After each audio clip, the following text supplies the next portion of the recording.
नमस्कार। आज हम भारतीय संविधान से संबंधित कुछ सिद्धांतों,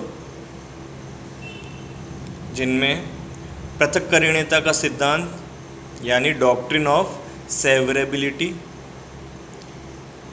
आच्छादन का सिद्धांत डॉक्ट्रिन ऑफ एक्लिप्स और अधित्याग का सिद्धांत यानी डॉक्ट्रिन ऑफ वेवर, इनके बारे में चर्चा करेंगे। सबसे पहले देखते हैं पृथक्करणीयता का सिद्धांत यानी डॉक्ट्रिन ऑफ सेवरेबिलिटी। जब किसी अधिनियम का कोई भाग असंवैधानिक होता है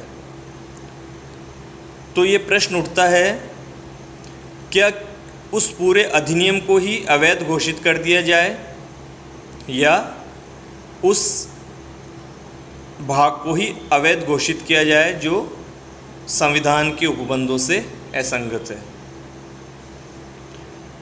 ऐसे मामलों से निपटने के लिए ही उच्चतम न्यायालय ने पृथक्करणीयता का सिद्धांत प्रतिपादित किया। इस सिद्धांत के अनुसार यदि किसी अधिनियम का अवैध भाग उसके शेष भाग से इस प्रकार पृथक किया जा सकता है कि उस अधिनियम को पारित करने का मूल उद्देश्य उससे प्रभावित ना हो, तो उस अवैध भाग को शून्य घोषित किया जाएगा, पूरे अधिनियम को नहीं। यानी किसी अधिनियम का वह भाग जो संविधान के उपबंधों से असंगत है, उसे हम उस अधिनियम से हटा दें तो उस अधिनियम को पारित करने का उद्देश्य जो था वो विफल ना हो, विधानमंडल का वो उद्देश्य बना रहे। अगर ऐसी स्थिति है तो जो मूल अधिकारों से असंगत भाग है उसे ही अवैध घोषित किया जाएगा, पूरे अधिनियम को नहीं।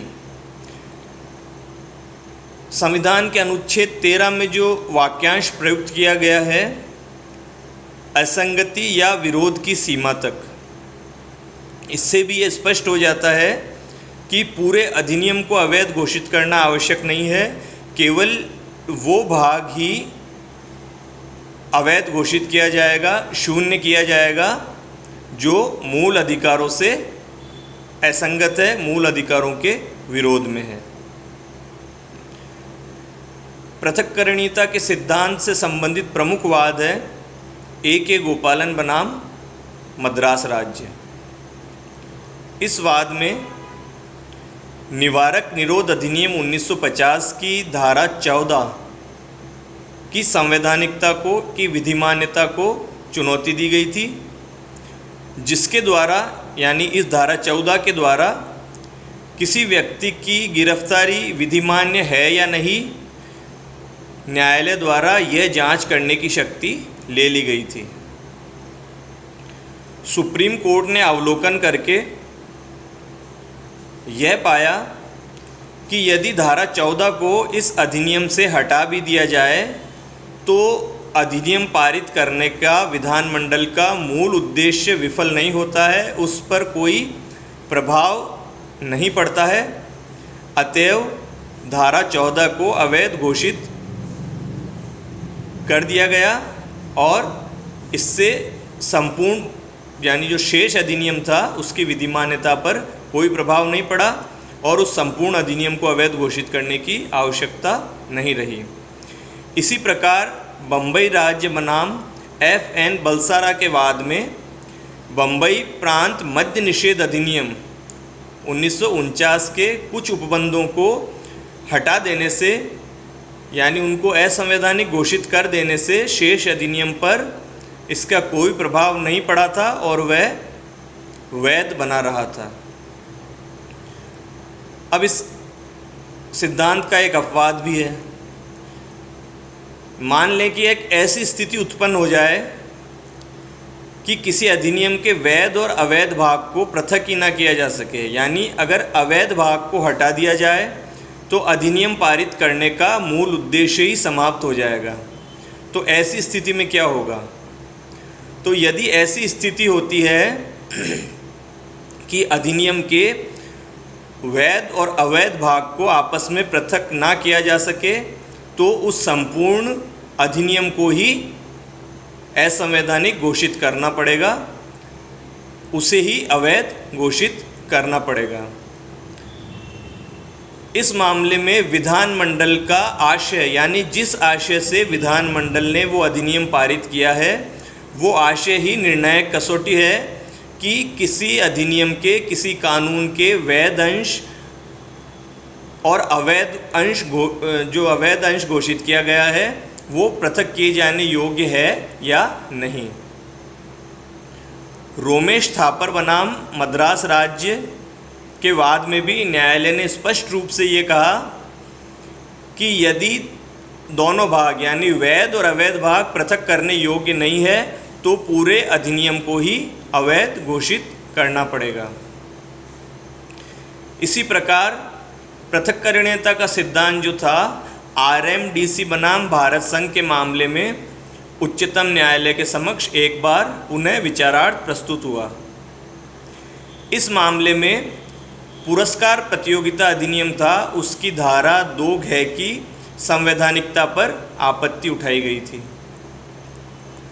इस अधिनियम का मुख्य आशय था कि जो जुआ की प्रकृति की प्रतियोगिताएं होती है उन पर रोक लगाई जाए, परंतु इस अधिनियम की भाषा जो थी वो इतनी व्यापक थी कि इसके अंतर्गत जो कौशल से जुड़ी प्रतियोगिताएं थी, यानी जो व्यक्ति अपने हुनर से जो प्रतियोगिताएं में भाग लेता है वो भी इसके अंदर शामिल हो रही थी। तो उच्चतम न्यायालय ने ये निर्धारित किया कि इस अधिनियम के जो उपबंध थे वो पृथक करने योग्य थे और केवल उन उपबंधों को निकाल दिया गया जिनके अंतर्गत कौशल वाली प्रतियोगिताएं आ जाती थी। तो संक्षेप में देखें तो इस मामले में यह निर्णय दिया गया कि जहां अवैध अंश को निकाल देने के पश्चात शेष बचा रहता है वह एक पूर्ण अधिनियम बना रहेगा, तो पूरे अधिनियम को अमान्य घोषित करने की आवश्यकता नहीं है। यदि शेष अधिनियम को संशोधित किए बिना प्रवर्तित नहीं किया जा सकता तो पूरे अधिनियम को ही अवैध घोषित कर देना चाहिए। ये तो बात हुई पृथक्करणीयता के सिद्धांत की, यानी इसका सार ये है कि यदि अधिनियम के अवैध भाग को वैध भाग से अलग कर देने पर अधिनियम के मूल उद्देश्य पर कोई प्रभाव नहीं पड़ता है, वो परिवर्तित नहीं होता है, तो केवल अवैध अंश को ही शून्य घोषित किया जाएगा, पूरे अधिनियम को नहीं। अब इसके बाद हम देखते हैं आच्छादन का सिद्धांत, डॉक्ट्रिन ऑफ एक्लिप्स। आच्छादन का सिद्धांत अनुच्छेद 13 के उपखंड 1 पर आधारित है। अनुच्छेद 13(1) के अनुसार संविधान पूर्व विधियां संविधान लागू होने पर उस मात्रा तक अवैध होंगी जब तक वे मूल अधिकारों से असंगत हैं। ऐसी विधियां प्रारंभ से ही शून्य नहीं होती, बल्कि मूल अधिकारों के प्रवर्तित हो जाने पर वे मृतप्राय हो जाती हैं और उनका प्रवर्तन नहीं किया जा सकता।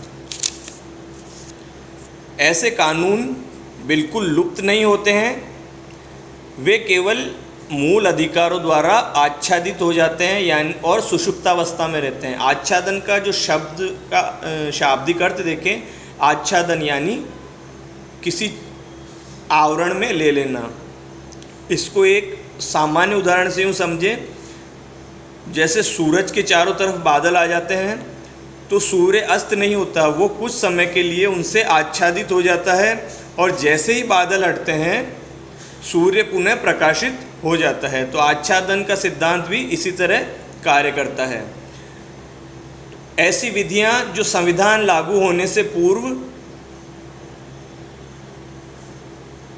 प्रवर्तित थी, वे संविधान पूर्व के व्यवहारों यानी जो संविधान के लागू होने से पूर्व जो संव्यवहार किए गए थे उस विधि के अंतर्गत उनके लिए उनका अस्तित्व यथावत बना रहता है और ऐसी विधि के अंतर्गत अर्जित किए गए अधिकारों और दायित्वों को प्रवर्तित किया जा सकता है। अब उच्चतम न्यायालय के समक्ष ये प्रश्न आया कि क्या ऐसी विधियों को पुनः प्रवर्तित किया जा सकता है। ये प्रश्न आया भीकाजी बनाम मध्य प्रदेश राज्य के वाद में। तो उच्चतम न्यायालय ने इस समस्या के निराकरण के लिए ही आच्छादन का सिद्धांत यानी डॉक्ट्रिन ऑफ एक्लिप्स प्रतिपादित किया। अब इस वाद में एक संविधान पूर्व का जो अधिनियम था, बरार मोटरयान अधिनियम 1947, उसकी विधिमान्यता को चुनौती दी गई थी, क्योंकि उसके द्वारा राज्य को यह अधिकार था कि वह मोटर व्यापार को अधिग्रहित कर सकता है। जब अधिनियम बना यानी 1947 में, तब तो वह मान्य था, क्योंकि तब तक हमारा संविधान लागू नहीं हुआ था। लेकिन जब 1950 में हमारा संविधान लागू हो गया, तो उसके द्वारा, हमारे संविधान द्वारा अनुच्छेद 19(1)(6) में सभी व्यक्तियों को अपनी इच्छा का वाणिज्य व्यापार पेशा अपनाने का मूल अधिकार प्रदान किया गया था। तो जब संविधान लागू होते ही ये अधिनियम अपनी विधिमान्यता खो देता था। परंतु 1951 में प्रथम संशोधन अधिनियम यानी प्रथम संविधान संशोधन अधिनियम पारित किया गया और अनुच्छेद 19(1)(6) में संशोधन किया गया और राज्य को किसी व्यापार में एकाधिकार सृजित करने की शक्ति प्रदान की गई।